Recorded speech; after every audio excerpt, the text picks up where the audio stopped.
যে নারী মুহররম মাসে 4টি স্পেশাল আমল করবে তার কপাল খুলে যাবে, আল্লাহ পাক রব্বুল আলামিন তার সকল দোয়াগুলো কবুল করবেন। মনে রাখবেন, মুহররম মাস হচ্ছে সম্মানিত মাস।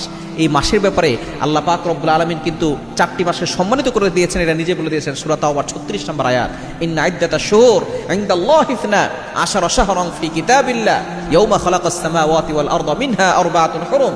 4টি মাসকে আল্লাহ তাআলা সম্মানিত করেছেন, তার ভিতরে অন্যতম একটা মাস হচ্ছে মুহররম মাস।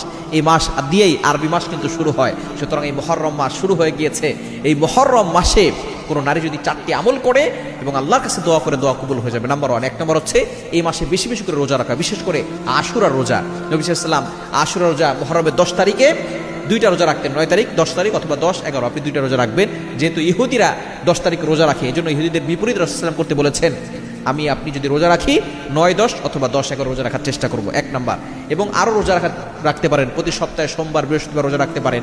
এবং বিশেষ করে আইয়ামে বীজের রোজা 13, 14, 15 এই মধ্য যে রোজাগুলো আছে সেগুলো আপনি রাখতে পারেন।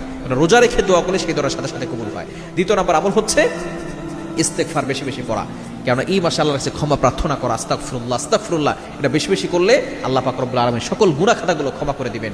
এবং 3 নম্বর আমল হচ্ছে দুরূদ শরীফ পড়া, আল্লাহুম্মা সাল্লি আলা মুহাম্মাদ, যেটা আমরা নামাজের ভিতরে পড়ি সেই দুরূদটা পড়তে পারেন, অথবা সাল্লাল্লাহু আলাইহি ওয়াসাল্লাম এই দুরূদটা পড়তে পারেন, কারণ এটাও কিন্তু আল্লাহ তাআলা নিজে বলে দিয়েছেন। 22 নম্বর পারা 5 নম্বর পৃষ্ঠার 4, 5 নম্বর লাইন সূরা আহজাবের 56 নম্বর আয়াতে আল্লাহ তাআলা বলে দিয়েছেন, ইয়া আইয়ুহাল্লাযীনা আমানু সাল্লু আলাইহি ওয়া সাল্লিমু তাসলিমা, তোমরা নবীর প্রতি দুরূদ পাঠ করো। এই দুরূদ পড়লে আল্লাহ তাআলা অভাব দূর করবেন, বিপদ দূর করবেন, কষ্ট দূর করবেন এবং নারীদের চেহারা আল্লাহ তাআলা সুন্দর করে দিবেন।